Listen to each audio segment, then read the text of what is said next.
Bismillahirrahmanirrahim. My name is Sayyid Gulfam Haider and you are watching my YouTube channel Biology by Sayyid Gulfam Haider. In this video lecture we will talk about thermoregulation. Dear students, हम chapter number 15 में homeostasis को study कर रहे हैं और homeostasis के अंदर 3 different mechanisms को डिटेल से स्टडी कर रहे हैं, जिनमें हमने पहले ऑस्मो रेगुलेशन को डिटेल से स्टडी किया, सेकंड हमने एक्सक्रीशन को डिटेल से स्टडी किया और आज से हम थर्मो रेगुलेशन को डिटेल से स्टडी करने जा रहे हैं।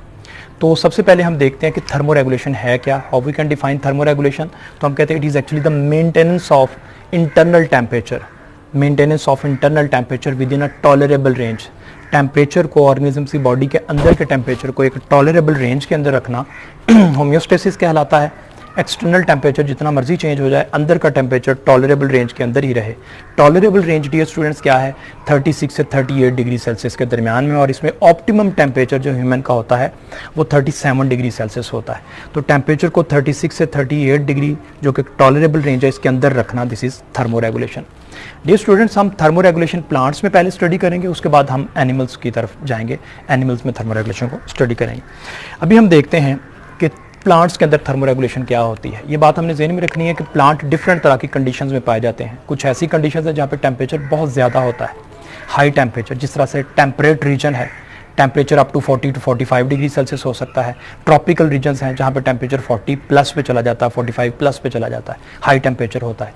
इसी तरह से कुछ ऐसे भी कंडीशंस हैं जहाँ पे टेम्परेचर बिलो होता है, लो टेम्परेचर चला जाता है, और एक किस्म का समझ लीजिए लो टेम्परेचर हो जाता है जहाँ पे बर्फ़ जम जाती है प्लांट के सेल्स के अंदर और बाकी प्रॉब्लम्स बन सकती हैं। तो लो टेम्परेचर हो या हाई टेम्परेचर हो, प्लांट ने किस तरह से अपने आप को रेगुलेट करना है, उसके अंदर क्या एडॉप्टेशंस आएंगी, उनको हम आज देखते हैं। पहले हम बात करेंगे हाई टेम्परेचर की, कि ऐसे इलाके में पाए जाने वाले प्लांट जहाँ पे टेम्परेचर बहुत ज़्यादा हाई होता है वहाँ पे क्या इफ़ेक्ट्स होते हैं, प्रॉब्लम्स क्या आती हैं, और प्लांट अपने अंदर कैसे अडॉप्ट करता है उन चीज़ों को। तो 2 बड़ी प्रॉब्लम्स हमारे सिलेबस के अंदर मौजूद लिखी हुई हैं कि प्लांट्स को 2 बड़ी प्रॉब्लम्स का सामना करना पड़ता है। उनमें से एक एंजाइम्स का डिस्टर्ब होना और नंबर 2 होता है प्लांट के अंदर वाटर की डेफिशिएंसी हो सकती है। ये 2 बड़ी प्रॉब्लम्स हैं जिनमें हम देखते हैं कि एंजाइम्स का प्रॉब्लम एक और दूसरा वाटर डेफिशिएंसी का। तो हम सबसे पहले देखेंगे कि प्लांट्स के अंदर जो वाटर की डेफिशिएंसी हो जाती है उनको कैसे प्लांट अपने अंदर रेगुलेट करता है, उसको कैसे अडॉप्ट करता है। तो पहले देखते हैं, असल में प्लांट्स ना hot and dry weather conditions में पाए जाते हैं। जब हॉट एंड ड्राई वेदर हो, सराउंडिंग में टेम्परेचर चेंज हो, तो प्लांट अपने स्टोमेटा को ओपन करेगा और वाटर का लॉस करना शुरू करेगा, जिस वजह से प्लांट को एक कूलिंग इफेक्ट मिलता है। लेकिन ये कब तक होगा? जब तक प्लांट अपने स्टोमेटा को ओपन करेगा, जब तक एक रीज़नेबल टेम्परेचर, एक प्लांट को एक रीज़नेबल कंडीशन नहीं मिल जाती। अब ये कहा जाता है ये अमूमन अप टू 40 डिग्री सेल्सियस होता है। 40 से 45 डिग्री सेल्सियस टेम्परेचर हो जाए तो उसके बाद प्लांट, इससे ज़्यादा टेम्परेचर हो जाए तो प्लांट अपने स्टोमेटा को बंद कर लेते हैं। तो ये इसको आप कहते हो कि भाई इवेपोरेटिव कूलिंग। जो ही टेम्परेचर इंक्रीज होगा, प्लांट अपने स्टोमेटा को ओपन करेगा तो उसको इवेपोरेटिव कूलिंग मिलेगी। इवेपोरेटिव कूलिंग मिलेगी, प्लांट का टेम्परेचर एडजस्ट रहेगा, एक सूटेबल रहेगा, उसकी टॉलरेबल रेंज के अंदर रहेगा। लेकिन ये मैक्सिमम आपको 40 डिग्री सेल्सियस हो सकता है। जो ही टेम्परेचर 40 to 45 प्लस पे जाता है तो प्लांट क्या करते हैं, अपने स्टोमेटा को बंद कर लेते हैं। तो तब इवेपोरेटिव कूलिंग नहीं हो सकती। क्यों? क्योंकि अभी भी अगर प्लांट अपने स्टोमेटा को ओपन रखा 45 प्लस पे भी, तो प्लांट के अंदर से वाटर का लॉस होगा और प्लांट्स के अंदर डिहाइड्रेशन हो जाएगी, प्लांट डिहाइड्रेट कर जाएगा। तो उससे बचाव के लिए प्लांट अपने स्टोमेटा को बंद कर लेगा। 40 प्लस टेम्परेचर पे चला जाए, टेम्परेट रीजन के अंदर टेम्परेचर अगर 40 प्लस पे चला जाए, प्लांट अपने स्टोमेटा को बंद कर लेगा। लेकिन जब स्टोमेटा बंद करेगा, इवेपोरेटिव कूलिंग नहीं होगी, तो प्लांट सेल्स के अंदर मौजूद जो एंजाइम्स हैं वो डीनेचर हो जाएंगे। इसी तरह से और जो प्रोटीन्स हैं वो भी डीनेचर हो जाएंगी। तो एंजाइम्स को डीनेचर होने से बचाने के लिए और बाकी प्रोटीन्स को डीनेचर होने से बचाने के लिए प्लांट के अंदर एक खास तरह की अडॉप्टेशन होती है। एक तो होगी इवेपोरेटिव कूलिंग और दूसरी मैं बात कर रहा हूँ यहाँ पे एंजाइम की, कि जब हाई टेम्परेचर हो जाता है एंजाइम्स और डीनेचर हो जाते हैं, हो सकते हैं, और मेटाबॉलिज्म डैमेज हो जाए तो फिर प्लांट क्या अडॉप्टेशन लेगा, बहुत इंपॉर्टेंट है। वो ये है कि जो प्लांट सेल्स सर्वाइव कर जाते हैं हीट स्ट्रेस को, अपने अंदर सिंथेसाइज कर लेते हैं large quantities of heat shock proteins. Very important thing, plant अपने अंदर, अपने सेल्स के अंदर हीट शॉक प्रोटीन्स बनाते हैं। इस तरह की कंडीशन को, इस हाई टेम्परेचर को बर्दाश्त करने के लिए, अपने सेल्स के अंदर मौजूद एंजाइम्स को डीनेचर होने से बचाने के लिए और बाकी प्रोटीन्स को डीनेचर होने से बचाने के लिए अपने सराउंडिंग में एक अडॉप्टेशंस करते हैं। अपने एंजाइम्स के सराउंडिंग में और प्रोटीन्स के सराउंडिंग में एक प्रोटीन बन जाती है जिसका नाम है हीट शॉक प्रोटीन। ये heat shock protein, for example यहाँ पे देखिए, ये प्लांट सेल है, ये प्लांट सेल के अंदर यहाँ पे एंजाइम्स हैं, यहाँ पे प्रोटीन्स हैं, तो एंजाइम्स और प्रोटीन्स को एम्ब्रेस कर लिया जाता है। ये लिखा मैंने, this protein embrace enzymes and other proteins and prevent dehydration। ये एंजाइम्स, ये जो प्रोटीन होती है हीट शॉक प्रोटीन, ये एंजाइम्स को और बाकी जो प्रोटीन्स होती हैं उनको कवर कर लेती है, एम्ब्रेस कर लेती है। ये देखिए, एम्ब्रेस कर लिया, कवर कर लिया, जिस वजह से बाहर का जो टेम्परेचर होता है वो अंदर एंजाइम तक या प्रोटीन तक नहीं जा पाता और जो अंदर एंजाइम्स हैं या जो प्रोटीन्स होती हैं वो डीनेचर होने से बच जाती हैं। तो ये काम हुआ कि हीट शॉक प्रोटीन्स बना दी, हीट शॉक प्रोटीन्स ने एंजाइम्स को, प्रोटीन्स को डीनेचर होने से बचा लिया, जिसकी वजह से मेटाबॉलिज्म और बाकी मैकेनिज्म नॉर्मली सेल के चलते रहे, सेल सर्वाइव कर गया। तो ये तो दो प्रॉब्लम्स बताई हैं और उनकी अडॉप्टेशंस बताई हैं हाई टेम्परेचर में। अब हम आते हैं लो टेम्परेचर की तरफ। अगर प्लांट किसी ऐसी जगह पे है जहाँ पे टेम्परेचर लो है, वहाँ पे क्या प्रॉब्लम्स आएंगी? तो पहली सबसे प्रॉब्लम है fluidity of the cell membrane effect होती है। Fluidity of the cell membrane, ये स्टूडेंट्स इस बात को समझिए कि एक प्लांट का जो सेल है, हम फर्स्ट ईयर में चैप्टर नंबर 4 में पढ़ चुके हैं, जो सेल मेम्ब्रेन होती है, प्लाज्मा मेम्ब्रेन होती है, उसके स्ट्रक्चर को हमने पढ़ा, उसको कहते हैं fluid mosaic model. Fluid mosaic model इसीलिए कहते हैं क्योंकि उसमें फ्लूइडिटी होती है। प्लाज्मा मेम्ब्रेन होती है वो सॉलिड नहीं होती, बल्कि उसके अंदर फ्लेक्सिबिलिटी होती है। वो फ्लेक्सिबिलिटी होगी तो सेल की मेम्ब्रेन ट्रांसपोर्ट आसानी से कर सकेगी। अगर ये बिल्कुल सॉलिड हो तो ट्रांसपोर्टेशन में प्रॉब्लम आ जाती है, ट्रांसपोर्ट ब्लॉक हो जाती है। ये बात ज़हन में रखनी है आपने। अब जो प्लाज्मा मेम्ब्रेन है वो क्या करती है? प्लाज्मा मेम्ब्रेन में फ्लूइडिटी होती है, इसके अंदर लिपिड बाइलेयर स्ट्रक्चर है, इसके अंदर लिपिड्स होती हैं। जब टेम्परेचर बहुत ज़्यादा लो हो जाता है तो जो लिपिड्स होती हैं वो क्रिस्टल फॉर्मेशन में आ जाती है। जब वो क्रिस्टल बन जाएगी तो जो उसकी फ्लूइडिटी होती है वो इफेक्टेड हो जाएगी, सेल की मेम्ब्रेन सॉलिड फॉर्म में चली जाएगी। ये मैंने बताया कि जब तक इसकी फ्लूइडिटी इसमें होगी तो आसानी से इसके अंदर ट्रांसपोर्ट होती रहेगी। जिस तरह एक छलनी है, रेत छलते हैं या आटा छलते हैं तो उसको मूव करवाते हैं, जब मूव करवाएंगे तो उसकी मूवमेंट की वजह से आसानी से और ज़्यादा से ज़्यादा आटा और रेत वगैरह नीचे जा सकती है, वो फिल्टर होती है। और अगर उसको वैसे रख छोड़ें तो फिल्ट्रेशन इतनी आसानी से नहीं होती। सेम केस यहाँ पे प्लाज्मा मेम्ब्रेन का मैं कहूँगा कि उसकी मूवमेंट जो होती रहती है, उसके अंदर फ्लेक्सिबिलिटी होती है, मूवमेंट होती है प्लाज्मा मेम्ब्रेन की। जब मूवमेंट होगी तो उस मूवमेंट की वजह से ट्रांसपोर्ट आसान हो जाती है। और लेकिन जब टेम्परेचर लो होता है, तो यहाँ पे मैंने बात की है कि जब टेम्परेचर लो होता है तो लिपिड्स जो होती हैं और जो प्रोटीन्स होती हैं वो फ्लूइडिटी में नहीं रहती बल्कि वो सॉलिड हो जाती हैं, जिस वजह से ट्रांसपोर्ट ऑफ सोल्यूट नहीं हो पाती। तो क्या लिखा है यहाँ पे? दिस इज बिकॉज ये फ्लूइडिटी ऑफ सेल मेम्ब्रेन हो जाती है। और ये इफेक्ट किस तरह का? This is because lipids of the membrane becomes locked into crystal structure. Locked into crystal structure, lipid को लॉक कर देती है क्रिस्टल की फॉर्म में, सॉलिड फॉर्म में कर देती है। फिर क्या होता है? Which effect the transport of solute. Plasma membrane के अंदर से सोल्यूट को ट्रांसपोर्ट करना जो है वो मुश्किल हो जाता है। जिस तरह ये प्लाज्मा मेम्ब्रेन का स्ट्रक्चर है, अगर हम देखें तो ये लिपिड्स हैं, लिपिड सॉलिड फॉर्म में हो जाएंगी और जो ट्रांसपोर्ट होती है मटेरियल्स की, सोल्यूट्स की, वो प्रॉपरली नहीं हो पाएगी। तो इस ट्रांसपोर्ट को मेंटेन करने के लिए क्या करना पड़ता है? कुछ अडॉप्टेशंस लेनी पड़ेंगी। वो क्या है? अब अडॉप्टेशन में ये है कि प्लांट सेल क्या करते हैं? Plant cells increase unsaturated fatty acids and prevent crystal formation in the membrane. ये बात समझनी है अब हमने कि प्लांट सेल क्या करते हैं? अनसैचुरेटेड फैटी एसिड्स बनाते हैं। ये बहुत इंपॉर्टेंट बात है। आपने चैप्टर नंबर 2 में लिपिड्स वाले टॉपिक में फर्स्ट ईयर में पढ़ा है कि जो फैटी एसिड्स होते हैं, लिपिड्स हैं, उनके अंदर मौजूद जो फैटी एसिड्स हैं उनमें से एक सैचुरेटेड फैटी एसिड्स हैं, एक अनसैचुरेटेड फैटी एसिड्स हैं। जो सैचुरेटेड फैटी एसिड्स होते हैं they are solid at room temperature and unsaturated fatty acids जो होते हैं they are liquid at room temperature. Unsaturated fatty acids are liquid, oily in nature. अच्छा, यहाँ पे प्लांट सेल क्या करेगा? अनसैचुरेटेड फैटी एसिड्स अपनी मेम्ब्रेन के अंदर बनाना शुरू कर देता है। अनसैचुरेटेड फैटी एसिड्स बनाएगा।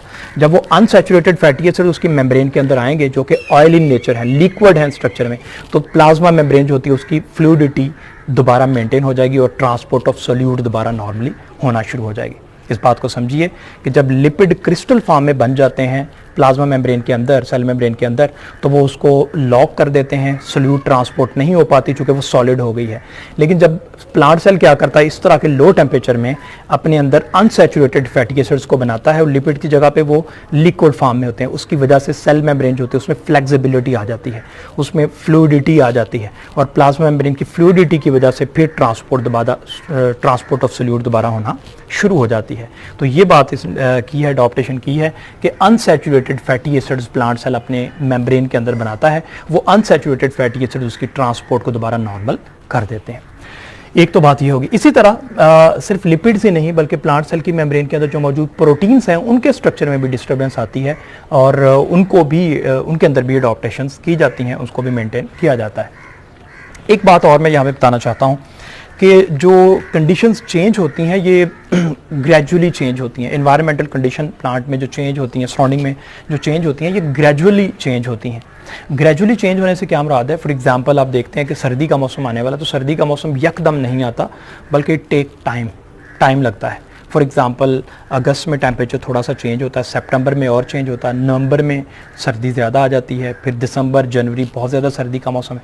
तो एक ग्रेजुअल चेंज आ रही है, एक सीक्वेंस से चेंज आ रही है एनवायरनमेंट के अंदर। ऐसा नहीं होता कि रैपिडली चेंज आ जाए, ऐसा नहीं है। इसी तरह से गर्मी का मौसम है तो वो भी रैपिडली चेंज होगा, पहले कम गर्मी फिर आहिस्ता आहिस्ता गर्मी बढ़ेगी। जो ग्रेजुअल चेंज होती हैं, स्लो चेंजेस होती हैं, उसकी वजह से प्लांट अपने अंदर एडॉप्टेशंस ले लेते हैं।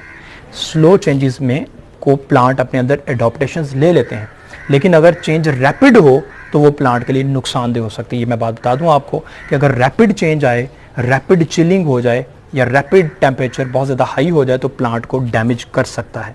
तो स्लो चेंजेस के अंदर ये जो चेंजेस आ रही हैं सारी अडॉप्टेशंस, ये ग्रेजुअल चेंजेस में होती हैं। तो यहाँ पे हमने लिखा है कुछ खास तरह की अडॉप्टेशंस प्लांट में कि adaptations require time, adaptations time लेती हैं।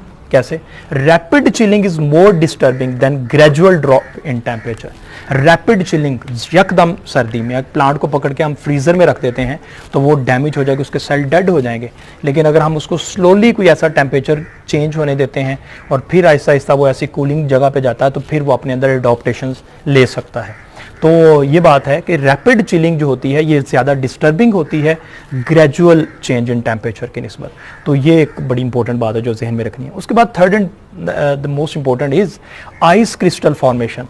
कुछ ऐसे प्लांट्स हैं जो नेटिव प्लांट्स हैं जो ऐसे इलाकों में होते हैं जहाँ पे बहुत ज़्यादा सर्दी होती है, तो उस इलाके के जो प्लांट्स हैं वो भी सर्वाइव कर जाते हैं, लेकिन वहाँ पे एक प्रॉब्लम हो सकती है। वहाँ पे प्लांट को एक प्रॉब्लम का सामना करना पड़ता है। वो क्या होता है कि प्लांट के सेल के अंदर जो मौजूद उसका प्रोटोप्लाज्म है, प्रोटोप्लाज्म मीन्स उसका न्यूक्लियस प्लस साइटोप्लाज्म, उसका जो अंदर का प्रोटोप्लाज्म है वो आइस क्रिस्टल की फॉर्म में हो जाता है। वहाँ पे बर्फ जम जाती है, वो क्रिस्टल बन जाते हैं। लेकिन ये बन सकते हैं, बनते नहीं। प्लांट इसमें अडॉप्टेशन लेगा और इसको बचाएगा, आइस क्रिस्टल फॉर्मेशन से बचाएगा। अगर वो क्रिस्टल बन जाएं तो उस पर प्रॉब्लम क्या आएंगी? यहाँ पे क्रिस्टल्स अगर बन जाते हैं सेल के साइटोप्लाज्म में, प्रोटोप्लाज्म में, तो वो न्यूक्लियर मेम्ब्रेन को, और वो न्यूक्लियोप्लाज्म के अंदर भी क्रिस्टल बन सकते हैं, वो साइटोप्लाज्म में भी बन सकते हैं। और वो जो क्रिस्टल्स होते हैं ये जो न्यूक्लियस की मेम्ब्रेन है उसके अंदर पोर कर देते हैं, उसको परफोरेटेड कर देते हैं। इसी तरह ऑर्गेनेलीज की मेम्ब्रेन्स को परफोरेटेड कर देते हैं और ऑर्गेनेलीज उससे डेथ हो जाती है। तो इससे बचाने के लिए प्लांट में कुछ खास अडॉप्टेशंस होनी चाहिए। देखते हैं क्या है।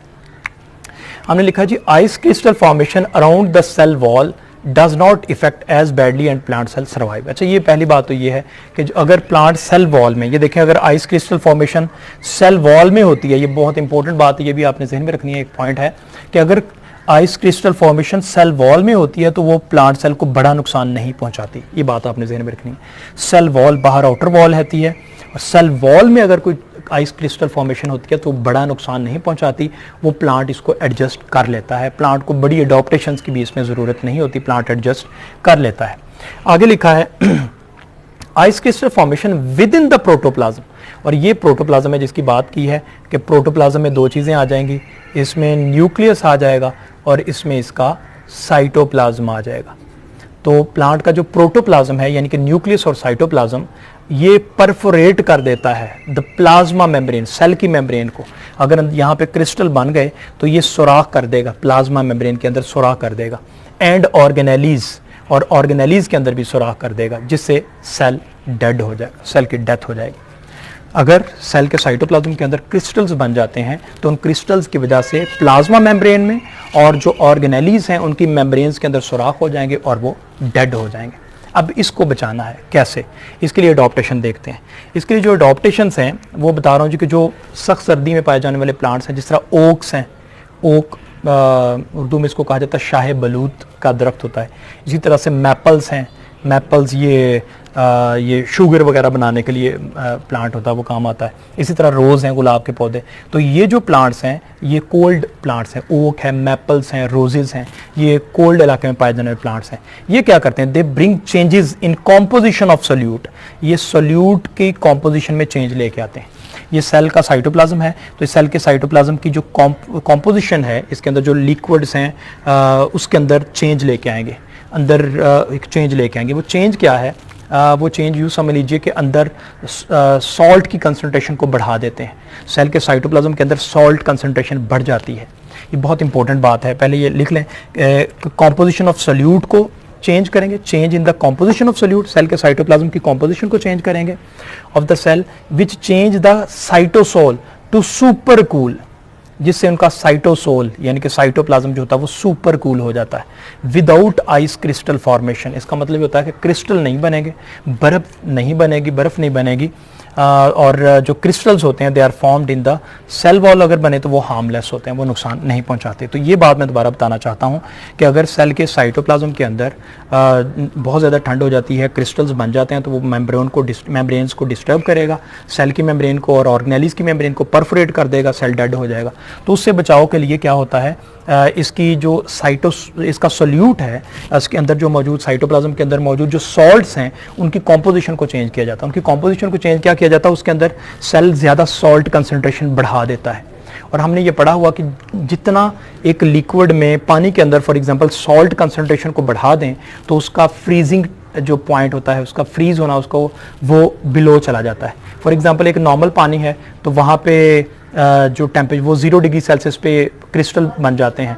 तो अगर वो टेम्परेचर अगर उसके अंदर हम सॉल्ट कंसंट्रेशन बढ़ा देते हैं, अगर सॉल्ट कंसंट्रेशन बढ़ा देते हैं तो फिर क्या होगा, उसका जो पानी का टेम्परेचर, उसका जो फ्रीज होना है वो बिलो चले जाएगा। वो हो सकता है -10 पे या -20 पे जाके फ्रीज हो।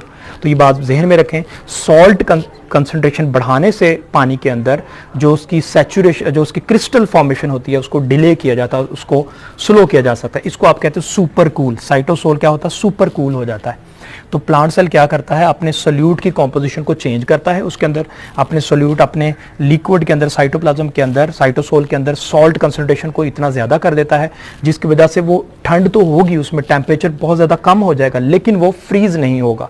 इसको कहते हैं सुपर कूल कर दिया, विदाउट क्रिस्टल फॉर्मेशन, क्रिस्टल नहीं बनेंगे, वो ठंडा हो जाएगा, टेम्परेचर जितना भी लो हो जाए लेकिन वो क्रिस्टल्स नहीं बनेंगे। तो सुपर कूल कर देता है प्लांट अपने अंदर इस कंडीशन को बचाने के लिए। और अगर सेल वॉल में कोई प्रॉब्लम आती है, वो हमने बताया इट इज़ हार्मलेस, उससे प्लांट सेल को बड़ा नुकसान नहीं होता। तो ये अडॉप्टेशंस है जी।